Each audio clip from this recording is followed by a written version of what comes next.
So when you got into Pizza Inn, what was your position? Where did you start at? I started as a cashier. Remember they have these shops called, they used to be called My Shop. I think right now they're called Stop and Shop. I don't know if they still exist. So I started there as a cashier. I trained for some time, and then ikakuwa now, as I was being trained, cashiers were major, and they don't want to demote me.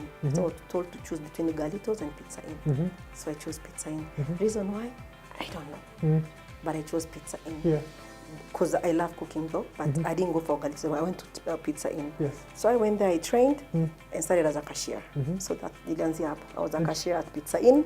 At the time, I think I was earning around 11,000 per month. Per month? Yeah. And how are you surviving? Because primarily, when you look at it, maybe in the context of right now, 11,000 is not anything. How are you surviving? How I was surviving? Yeah. I used to live in Umoja, in a bedsitter. And which particular branch were you in? This time, I was going to Lusaka Road. Lusaka Road. Oh, yeah. So there's a way you can connect. So yeah. I even stayed there. I even went to the one branch in town. So what I would do, I was living in Umo. Umoina was quite expensive. So Mindarauka, as early as 5. That's it. If I'm in a morning shift, I'll walk all the way from Umo, cross Mtindwa, go to Buruburu. Buruburu 58, the matatu, the fare was 50 bob. So I will wait, gari hijai. Ikisha waseme wa haraka mbao. I was so tiny. Acha sasa nimegain weight sababu ya kupata mtoto. When they say mbao wa haraka, mimi napenya kwa mkono ya mtu shwa. Naingia kwa gari nasimama. 20 shillings nimefika job. That's how I survived. Interesting. Yes, wa haraka. Mimi nilikuwa wa haraka by the way. Lakini ulikuja before. Ulikuja ukangoja unangoja itae. Yeah, unaingia unakuwa wa haraka ndio ufike job. At the end of the day, the employer doesn't want to know umetoka wapi. They just want you at work on time. Interesting. Yeah. So how many years were you at Pizza Inn? I think 6. 6 years. And I think I was just reading through some of your interviews in the past, like you grew up the ranks. Just take me through that particular experience. I was at Pizza Inn. At the same time, I was really struggling with my vision. So you already had a vision to set up a business before? No, yeah, I did. So I stayed at Pizza Inn I was comfortable as a cashier because sikuwa nimeandikwa. I'm getting 11K at the end of the month. I do my budget, nini. My rent I think was 5K. But at that time, if you go shopping with 1,500 at the supermarket, basket imeja. So I have I put my fare aside ya haraka. Then I have a savings of like 1,500 I save up. So eventually, I had that stamina of growth. I've been so comfortable now, I need to move. So as I was going to different branches, I like studying. Me, I've always loved cooking. I love biashara. Actually, even now, any idea you give me, ndakupa ideas when utatengeneza pesa out of that. So eventually, I got interested of now growing and becoming a manager and all that. So at this time, I was at their Westgate Mall branch. That's way long before the terror attack. So this time I was still living in Umoja. So I wait for Waharaka, he reached town.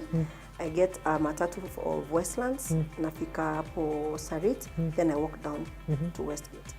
So I just went to the guy who makes unga. Nikamwambia hebu nionyeshe kutengeneza unga ya pizza.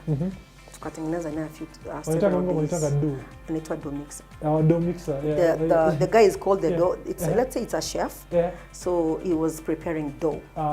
So I learned how to make the dough. And nikashika nikamwambia, okay, leo usiguze, let me do it by myself. So I did it. Because that's how you learn. Yes. If I do it with you, Ian, I will not learn like as if I'm learning alone. So I did it alone. After that, I went to the guy who is making the pizza toppings. Ebu nionyeshe. No Pizza Inn toppings ni mob. So I learned. Then after some time, I went to the manager. Sasa, her name is Regina. Regina, fanya hivi. Ebu nionyeshe vitabu ni ufunga aje, opening na closing. She taught me. So now I started waking up very early from Umo. Na ingia job. Nikaanza kupewa hadi Kia branch. So I get to work before everyone else. Ningia kwa complex, we call it a complex because it has... So ingia na waraka. Waraka, nimelipa 20 nimesimama.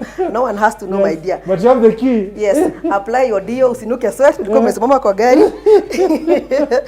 So I go there, I do my cashier duties, I wipe the counters, and I sabu soda zangu ziko sawa, make sure float iko sawa, I mop the floor, bado hawajaingia. But that was not your role. You're doing that. So hiyo sasa hiyo ya mbele ni yangu sasa. Yours is the cashier, but you're doing much more. Yes. Then I go to the office, the manager of the manager's office. I check Kenya Ilala. I do projection of same day last month. I go to the board. I write what we need to produce. Niingie kwa unga na toppings, nianze kutengeneza. By the time they come in, work is almost done. Yes. Yeah. So first of all, I had to make sure my role is taken care of. Yes. Ndio nisifutwe kazi. Then you do the rest. So you have to put in the work. Yeah. So when you want to grow, it comes with a lot. Interesting.